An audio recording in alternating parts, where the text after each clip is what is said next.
आजादी का अमृत महोत्सव।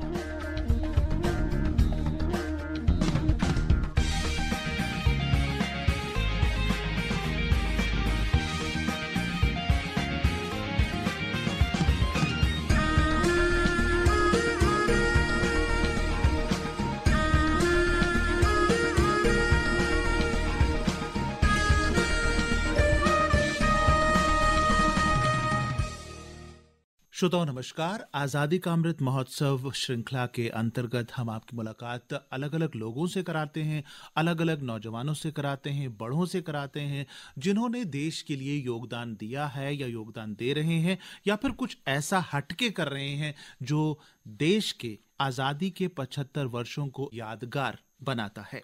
आज हमारे स्टूडियो में हमारे साथ मौजूद हैं नरेंद्र कोहली, जो कि एक वाइल्ड लाइफ फोटोग्राफर हैं, बेसिकली जम्मू से हैं, आजकल नोएडा में रह रहे हैं।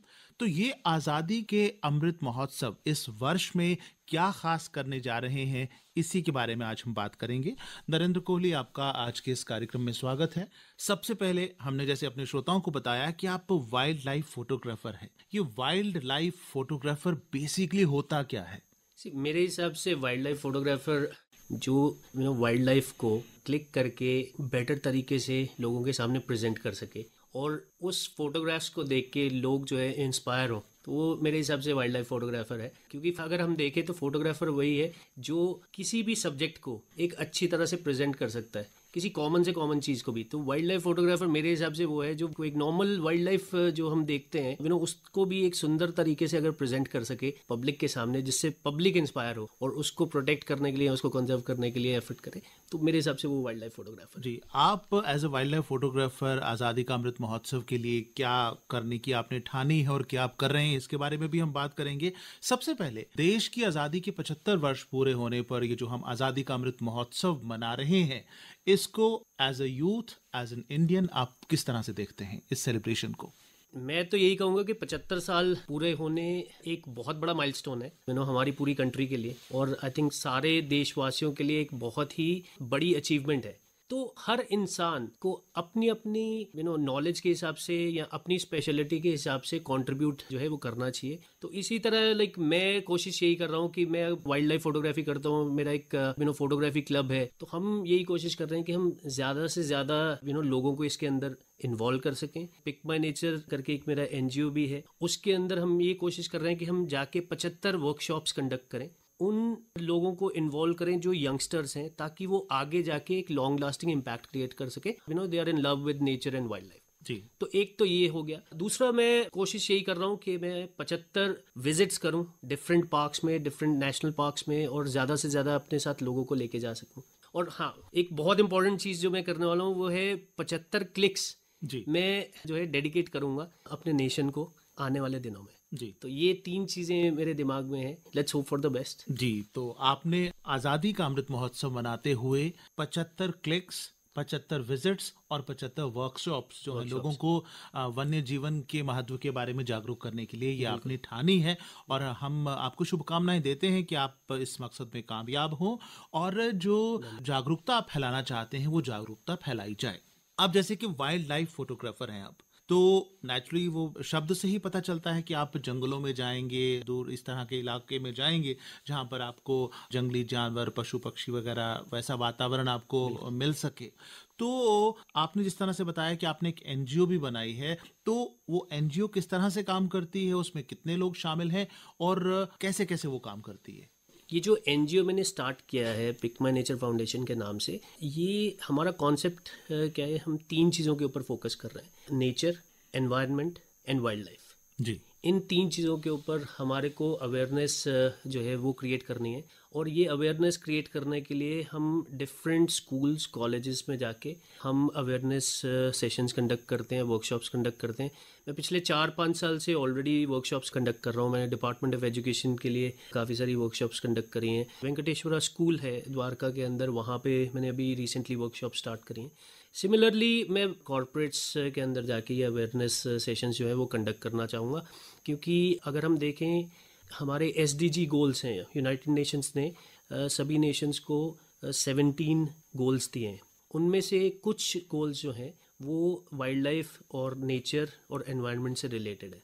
तो हमारी एनजीओ जो है वो इसके साथ में रिलेट कर पा रही है और वी आर कमिटेड कि हम आने वाले दिनों में इन गोल्स के ऊपर अपने इंडिया के लिए हम कंट्रीब्यूट कर सकें और वी आर ट्राइंग कि अगले आने वाले 1 साल के अंदर या 1.5 साल के अंदर जितनी भी हम मैक्सिमम लोगों को इसके अंदर इन्वॉल्व कर सकें वो करें।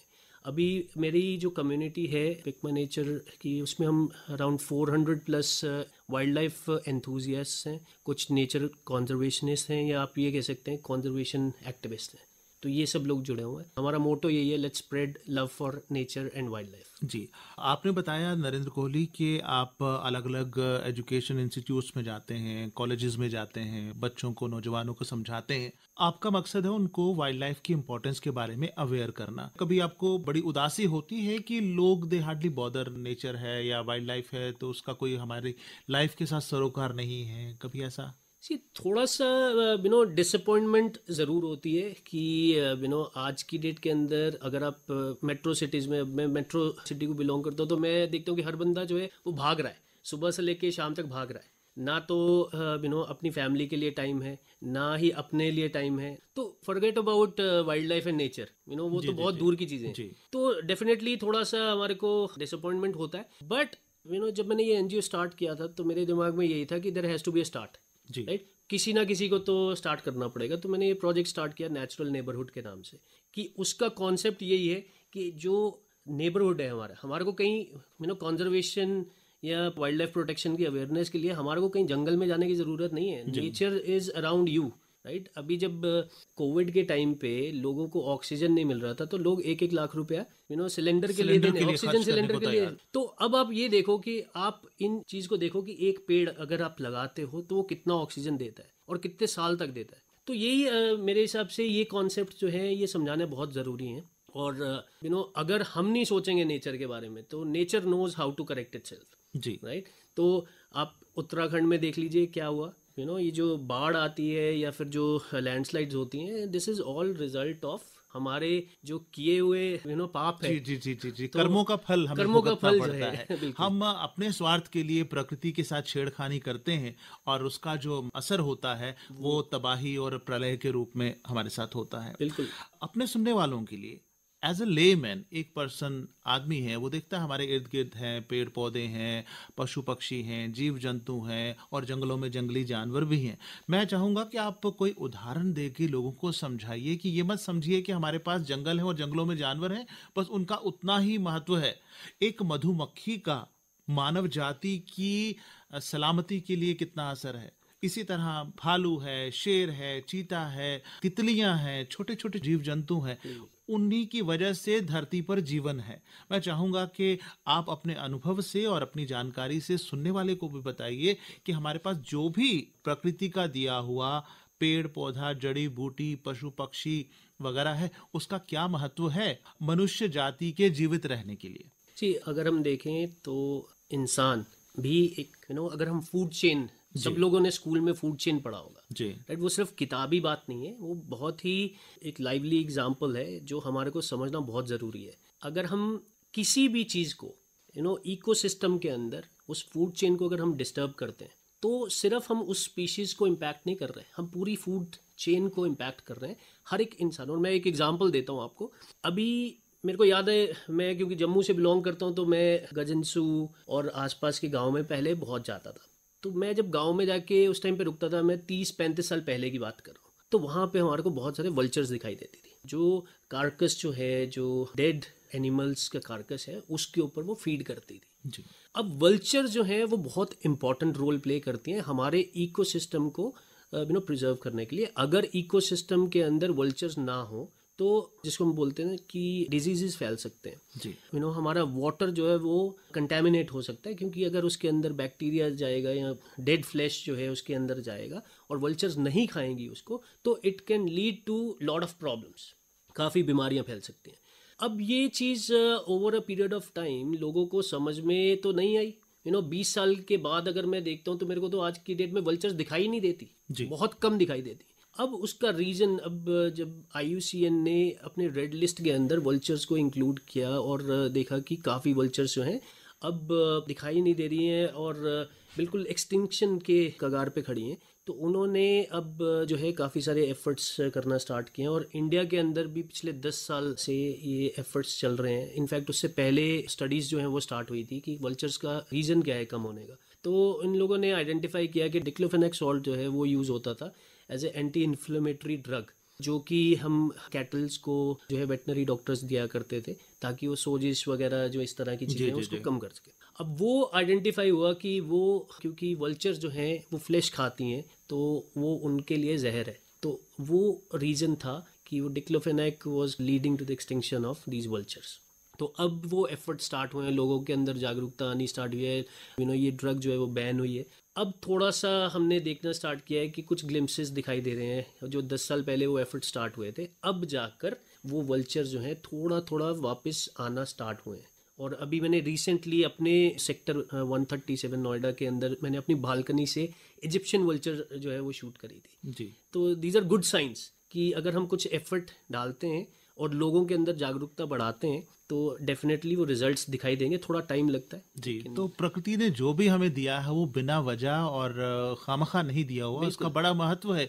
और अगर हम सिर्फ तितलियां और मधुमक्खियों की ही बात करें तो अगर धरती पर मधुमक्खियां खत्म हो जाएंगी तो जीवन खत्म हो जाएगा, क्योंकि मधुमक्खियां ही जो हैं वो प्लांट्स की जो वृद्धि है उन्हीं की वजह से होती है, उनकी जर्मिनेशन उन्हीं की वजह से होती है। तितलियां जो है पॉलिनेशन में हेल्प करती हैं, ये सीड्स जो है अलग अलग जगह पे जाके वो स्प्रेड करती हैं, तभी तो ये सारे जी। तो एक छोटी सी मधुमक्खी नहीं रहेगी तो धरती पर प्लांट्स नहीं रहेंगे, पेड़ पौधे नहीं रहेंगे और जीवन ही खत्म हो सकता है उसकी वजह से।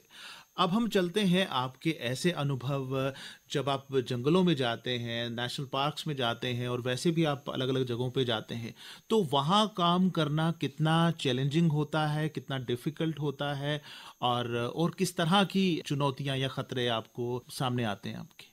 जी, जब हम वाइल्ड लाइफ सेंचुरीज में जाते हैं या टाइगर रिजर्व्स के अंदर जाते हैं, सबसे बड़ा चैलेंज जो आज की डेट के अंदर है, जैसे मैंने बोला कि वाइल्ड लाइफ फोटोग्राफर वो है, ज़रूरी नहीं है कि वो प्रोफेशनली शूट कर रहे हैं उससे पैसे कमा रहा है। मैंने बोला वाइल्ड लाइफ फोटोग्राफर वो है जो एक सब्जेक्ट को अच्छे से उसको प्रेजेंट कर सके और उसकी वजह से, उसकी पिक्चर्स की वजह से लोगों के अंदर एक जागरूकता आ सके। जी।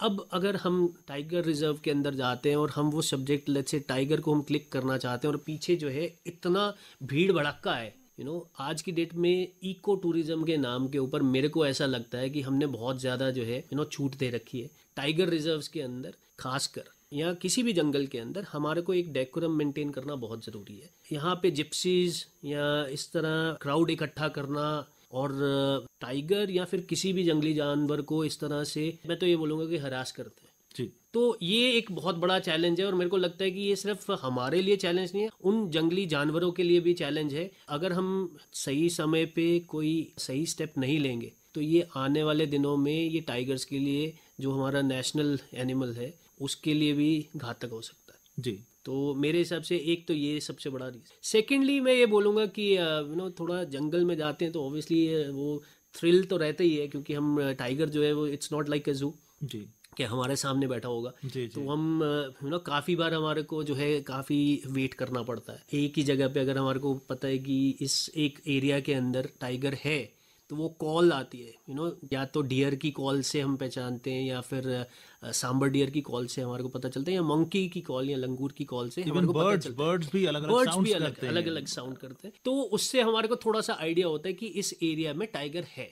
अब वो अंदर है, वो ट्रैक के ऊपर नहीं है जहाँ पे गाड़ियां चल रही है, तो हमारे को और कोई ऑप्शन नहीं है, हमारे को कई बार वेट करना पड़ता है। तो वो वेटिंग टाइम है, बट वो एक थ्रिल भी है। काफ़ी सारे लोग जो हैं मेरे को बोलते हैं कि आप जिम कॉर्बेट में जाते हो आपको तो टाइगर दिख जाता है। सो हमारे को टाइगर दिखना इसलिए जो है वो संभव हो पाता है कि हम अंदर जाके वेट करते हैं, और कई बार तो हम 3-3 दिन तक कई बार नहीं भी दिखाई देता जी, राइट। लेकिन सिर्फ ग्लिम्स दिख जाना, कुछ लोग जो एज अ टूरिस्ट जाते हैं उनके लिए एक ग्लिम्स दिखना टाइगर का बहुत बड़ी चीज़ होती है। लेकिन हमारे को वो ग्लिम्स हमने बहुत बार देखे, हमने शूट बहुत बार किया है, तो लेकिन हमारे को जो हमने लास्ट टाइम फोटोग्राफ क्लिक करी थी उससे बेटर फोटोग्राफ क्लिक करें, इसलिए हम जाते हैं। तो उसके लिए थोड़ा हमारे को वेट करना पड़ता है। कई बार एक मैंने सारस क्रेन की एक फोटोग्राफ अभी लास्ट वीक वो टाइम्स ऑफ इंडिया में आई थी, उस पिक्चर को मेरे को क्लिक करने के लिए 4 साल लगे। 4 साल लगे उस जी, जी, पिक्चर जी, को जी। कि मेरे लाइट सही हो, वो वो जो ट्रम्पेटिंग पेयर है वो मेरे को एक ग्रीन लैश उसके अंदर दिखाई दे। जी। तो मेहनत तो है, डेफिनेटली मेहनत है। तो ये वाइल्ड लाइफ फोटोग्राफी जस्ट एक क्लिक करना नहीं है जैसे हम कोई भी अपने मोबाइल पे कर लेता है, बल्कि एक तपस्या पेशेंस, है। तपस्या है, मैं इसे कहूंगा कि एक तपस्या है। तो कभी जान का खतरा या इस तरह की कोई सिचुएशन आई हो? मैं तो ये नहीं बोलूँगा कि जान का खतरा, क्योंकि टाइगर जनरली मैं टाइगर शूट करता हूँ तो ऐसा नहीं है कि टाइगर आपको अटैक कर देता है, ऐसा नहीं है। सी टाइगर मैन ईटर तब बनता है जब वो बूढ़ा हो जाता है या उसको इजी प्रे चाहिए होता है, उसके दांत खराब हो गए हैं या इंजर्ड है या एज की वजह से, तो मैन ईटर बनता है। नॉर्मली जब हम जाते हैं तो कई बार काफ़ी पास भी आ जाता है कि आपकी जिप्सी खड़ी है तो स्ट्रेट आपकी तरफ चलता हुआ आ रहा है तो बिल्कुल आपके पास से भी कई बार निकल जाता है, लेकिन अटैक ऐसे नहीं करता है। जब तक आप जानवर को तंग नहीं करोगे तो वो भी आपको परेशान नहीं करेगा। तो लेकिन एक इंसिडेंट मेरे को याद है, आज से 3-3.5 साल पहले हुआ था मेरे साथ में, जहाँ पे 3 सांबर डियर जो हैं वो भागते हुए बुशेस से बाहर निकले और हमारी गाड़ी बिल्कुल बुशेस के साथ में ही खड़ी थी। तो वो भागते हुए जो सांबर डियर निकले, लास्ट वाला जो सांबर डियर था उसके ऊपर उसने पीछे से झपटा मारा, उसके ऊपर जंप किया। तो वो सांबर डियर तो निकल गया, लेकिन हम काफ़ी पास थे और बिल्कुल उसके पॉज जो हैं वो हमारी तरफ फेस कर रहे थे। हार्डली मेरे ख्याल से 2 से 3 फीट का डिफरेंस होगा। तो आई वाज मेरे तो हाथ पाँव बिल्कुल सो गए। बिल्कुल आई वाज स्टन और I was not able to click. तो इस तरह के इंसिडेंट्स होते रहते हैं, लेकिन वही तो थ्रिल है। जी नरेंद्र, आप नोएडा में रहते हैं, basically you are from Jammu, आप जम्मू से हो। तो इस बार भी आप जो जम्मू आए हैं कुछ किसी खास मकसद से आए हैं, कुछ यहाँ की चीज़ों को शूट करने के लिए आए हैं। तो मैं चाहता हूँ कि आप बताएं कि वहाँ रहते हुए आप जम्मू के वातावरण को, यहाँ के पर्यावरण को, यहाँ की वाइल्ड लाइफ को मिस करते हैं? जी, एक चीज़ तो है, जम्मू को मैं डेफिनेटली मिस करता हूँ, बिकॉज मैंने अपना बचपन जो है वो वहाँ पे बिताया। और मैं डेफिनेटली जम्मू को तो मिस करती हूँ। और मैं अभी लास्ट वीक उत्तराखंड से जिम कॉर्बेट से वापस आ रहा था, तो एक इंसिडेंट ने मेरे को इंस्पायर किया कि मेरे को अभी जम्मू जाना चाहिए। और वो ये था कि हम लोग जब उत्तराखंड से वापस आ रहे थे, जैसे ही हमने स्टार्ट की अपनी जर्नी, शाम के आई थिंक 6 बजे का टाइम था, और मैंने रेडियो ऑन किया तो वहाँ पे एफएम, नॉर्मली हम एफएम ट्यून इन करते हैं और एफएम नहीं मिल पाया। तो एकदम से हम लोगों ने क्या किया कि थोड़ा हमने कहा दूसरा कोई बैंड ट्राई करके देखते हैं। तो रेडियो हम स्विच कर रहे थे, तो ऑल ऑफ अ सडन मैंने देखा कि डोगरी में न्यूज़ चल रही है। तो इस तरह से मेरे को एकदम से लगा कि नहीं यार, something, and I will not lie, वो एक्चुअली आपकी आवाज़ थी, वो डोगरी में न्यूज़ चल रही थी। मैंने कहा ये आवाज़ कुछ जानी पहचानी सी लग रही है। तो मेरे को एकदम से लगा कि यार यहाँ पे इतनी दूर डोगरी का चैनल या डोगरी की न्यूज़ आ रही है। तो मैंने कहा कि definitely I should be thinking about Jammu, वो जम्मू वो पुराना वाला जम्मू नहीं है। जी। तो अभी मैं जैसे बोला, जैसे ही मैं घर पे पहुंचा उसके अगले दिन मैं सुबह जम्मू के लिए निकल आया। और मैं यहाँ पे एक्चुअली आया था 2 चीज़ों के लिए। एक तो मेरे को घराना वेटलैंड जो है वहाँ माइग्रेटरी बर्ड्स का सीज़न है अभी, जैन फेब काफ़ी सारे माइग्रेटरी बर्ड्स आते हैं, तो वो शूट करने थे। सेकेंडली मेरे को वल्चर्स भी शूट करनी थी। जैसे मैंने बताया कि मैं वो 30-35 साल पहले वल्चर्स मैं देखा करता था, तो मैं वही उसी स्पॉट पे जाके देखना चाहता हूँ कि अभी वल्चर्स हैं या नहीं है। और एक और भी रीज़न है कि मेरी एजुकेशन जो है यहाँ से नागबनी स्कूल से हुई है। तो नागबनी वाज ऑलवेज गांव का एरिया है, तो वहाँ पे नेचर जो है काफ़ी हद तक कंजर्व थी जब तक मैं स्कूल में था। तो वहाँ पे जाना चाहता हूँ, मैं देखना चाहता हूँ कि वहाँ पे अभी after 20 years what is the situation, और वहाँ पे वाइल्ड लाइफ या वहाँ पे बर्ड्स की सिचुएशन क्या है। जी नरेंद्र, आप क्या जम्मू में भी आपकी ये जो आपने अपना टारगेट रखा हुआ है कि 75 वर्कशॉप्स, 75 विजिट्स और 75 क्लिक्स, तो जम्मू में भी आपका कोई प्रोग्राम है इस तरह के स्कूलों में जाकर विजिट करने का? बिल्कुल। सो मैं स्टार्ट करना चाहूँगा अपने स्कूल से ही। I think that will be the starting point. Plus I am already talking to various people. यहाँ पे मैंने काफ़ी लोगों से अभी बात करना इनिशिएट किया है, ताकि मैं यहाँ पे भी बहुत सारी वर्कशॉप्स जो हैं वो कंडक्ट कर सकूँ। क्योंकि 75 वर्कशॉप्स कवर करना इतना आसान नहीं है। जी। आपको ट्रैवल करना पड़ता है, आपको प्रिपेयर करना पड़ता है, आपको कस्टमाइज करनी पड़ती है मैसेजिंग, तो इट्स नॉट इजी। बट हाँ, और कोरोना के चलते वैसे भी स्कूल्स बंद थे और बंद है। फिजिकली वहां जाकर वो होना भी पॉसिबल नहीं था। तो अभी हाल ही में एलजी मनोज सिन्हा ने अनाउंस किया है कि अभी वो सिचुएशन को देख रहे हैं, हो सकता है बहुत जल्द स्कूल जो है पहले की तरह खुल भी जाएं, और हम उम्मीद करते हैं कि आप बहुत सारे बच्चों को और नौजवानों को मिलेंगे और उन्हें वाइल्ड लाइफ की प्रति जागरूक करेंगे। मेरे लिए बहुत ज़रूरी है आज की जनरेशन को एजुकेट करना, उन लोगों को बताना, अवेयरनेस क्रिएट करना नेचर और वाइल्ड लाइफ के बारे में। मैं ये इसलिए बोल रहा हूँ क्योंकि मेरे साथ में एक इंसिडेंट हुआ था। ग्रेटर नोएडा में धनौरी करके एक जगह है, वहाँ पे हम लोग जाते थे। तो वहाँ आज से 1.5 साल पहले कोविड की वजह से लॉकडाउन था, तो वहाँ पे हम गाँव में गए हुए थे, अगस्त का टाइम था। तो कुछ बच्चों ने, मतलब वो बाद में मेरे को पता चला कि वो बच्चे हैं, लेकिन उस टाइम के ऊपर गन पॉइंट पे मेरा कैमरा, मेरा लेंस वगैरह जो है वो स्नैच किया था। Luckily I am still alive और मैं आपके साथ में बैठा हूँ। बट मैसेज यही है कि instead of picking up gun at any point of your life, आप जिंदगी में कभी गन मत उठाओ। आपके पास इतना एजुकेशन है, आपके पास, आप पढ़े लिखे हैं, आप कैमरा उठाओ। हम तो कैमरा को यूज़ कर रहे हैं as a tool to conserve nature.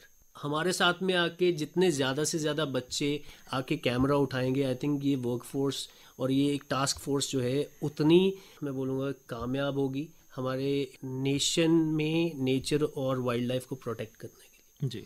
तो मैं यही चाहूँगा कि मैक्सिमम से मैक्सिमम बच्चे हमारे साथ में जुड़ें और हमारे साथ में मिलके कैमरा उठाएं, ताकि हम नेचर कंजर्वेशन और वाइल्ड लाइफ प्रोटेक्शन के एफर्ट को आगे लेके जा सकें। जी। आज़ादी का 75वां वर्ष हम मना रहे हैं और देश के लिए अलग अलग तरह से योगदान देने वालों से बात कर रहे हैं। उन लोगों से भी बात कर रहे हैं जिन्होंने आज़ादी हासिल करने के लिए योगदान दिया, या उन परिवारों से बात कर रहे हैं कि जिनके बड़े बुजुर्गों ने एक स्वतंत्रता सेनानी के रूप में उस संघर्ष में हिस्सा लिया। उन लोगों के साथ भी बात कर रहे हैं जो देश की पर्यावरण, संस्कृति, कला, इन सबको संजो के रखने के लिए योगदान दे रहे हैं। आप as a world life photographer भी योगदान दे रहे हैं। एक नौजवानों के लिए मैं संदेश आपके मुंह से सुनना चाहता हूं। हम नौजवान जब हम पढ़ते लिखते हैं, ग्रेजुएशन किया या और आगे की पढ़ाई कर ली, हम भागते हैं कि हमें नौकरी मिलनी चाहिए, और अगर देश में नौकरी नहीं मिल रही है तो हमारा देश दुनिया का सबसे बुरा देश है, हम तबाह हो गए, बर्बाद हो गए। वाइल्ड लाइफ फोटोग्राफी, इसकी तरफ जाने से क्या हम अपनी आजीविका कमा सकते हैं, देश के लिए कंट्रीब्यूट कर सकते हैं, अपने जीवन आपर्जन के लिए भी काम हो सकता है? आप ये सोच के मत चलिए कि नौकरी जो है वो सिर्फ गवर्नमेंट डिपार्टमेंट्स ही देते हैं। मैं प्राइवेट सेक्टर में पिछले 20 साल से काम कर रहा हूँ और अपना पैशन भी फॉलो कर रहा हूँ। आप बिल्कुल पैसे भी कमा सकते हैं, और आज की डेट के अंदर तो इतनी सारी स्पेशलाइज फील्ड्स हैं जो नेचर और कंजर्वेशन से रिलेटेड है। लाइक कितनी सारी ऑर्गेनाइजेशंस ऐसी हैं जो साइंटिस्ट को या वाइल्ड लाइफ फोटोग्राफर्स को या सिनेमाटोग्राफर्स को इतना पैसा देती हैं। तो आप बिल्कुल ये आप एज ए प्रोफेशन ले सकते हैं। आप थोड़ा सा बाहर निकल के देखिए और थोड़ा सा रिसर्च कीजिए। बहुत सारी ऑप्शंस हैं, बहुत सारी अपॉर्चुनिटीज़ हैं, और आप अगर सिर्फ गवर्नमेंट ऑर्गेनाइजेशन या गवर्नमेंट की नौकरियों को देख के चलते हैं तो आप कहीं भी स्टैंड नहीं करेंगे। आज की डेट में इतना कंपटीशन है, आप थोड़ा बाहर निकल के पहले से अपने बच्चों को सिर्फ डॉक्टर और इंजीनियर बनाने के लिए मत प्रेरित कीजिए। आप उनको रिसर्च करने दीजिए, आप उनको इनकरेज कीजिए, ताकि वो बाहर जाके देखें कि किस तरह से वो कंट्रीब्यूट कर सकते हैं नेचर को बचाने के लिए या वाइल्ड लाइफ को बचाने के लिए, या there are so many other streams. तो थोड़ा एक्सपोजर बहुत ज़रूरी है। मेरे को कई बार ऐसा लगता है, मैं जब भी जम्मू वापस आता हूँ, मेरे को लगता है कि बच्चों को एक्सपोजर नहीं मिल पाता, और जिनको मिल पाता है वो फिर उनको यहाँ पे अपॉर्चुनिटीज़ नहीं मिलती और वो फिर बाहर निकल जाते हैं। मैं अगर किसी को रिक्वेस्ट करूँगा या गवर्नमेंट को रिक्वेस्ट करूँगा या एलजी सर को रिक्वेस्ट करूँगा कि यहाँ पे आप किस तरह से अपॉर्चुनिटीज़ क्रिएट करते हैं ताकि बच्चों को बाहर ना जाना, यहीं पे बहुत सारी अपॉर्चुनिटीज़ क्रिएट हो सकती हैं। जी, आजादी का अमृत महोत्सव के सिलसिले में आपने जो बीड़ा उठाया है वन्य जीवन के प्रति देश भर में जागरूकता फैलाने का, अपने 75 विजिट्स, 75 वर्कशॉप और 75 क्लिक्स के साथ इस मकसद में आप कामयाब हों। और ये सिर्फ 75वें वर्ष की ही बात नहीं है, ये तो जीवन भर चलने वाली बात है जिसकी हर एक को आवश्यकता है। नरेंद्र, हम आपके इस उद्देश्य की सफलता के लिए आपको ढेर सारी शुभकामनाएं देते हैं और हमारी गुजारिश पर आप हमारे स्टूडियो में आए और ढेर सारी बातें, बहुत सारे एक्सपीरियंसेस हमारे साथ शेयर किए। आपका बहुत बहुत शुक्रिया। Thank you so much. तो श्रोताओ, देखा आपने कि किस तरह अलग अलग लोग आजादी का अमृत महोत्सव अलग अलग और अनोखे अंदाज में मना रहे हैं। यही तो है इस पर्व में जन जन की भागीदारी का सबूत। आज के लिए इतना ही। जगमोहन को इजाजत दीजिए। नमस्कार। कार्यक्रम को तैयार करने में तकनीकी सहयोग दिया प्रणव शर्मा ने, परिकल्पना एवं मार्गदर्शन RK रैना का और प्रस्तुति आकाशवाणी के क्षेत्रीय समाचार एकांश जम्मू की।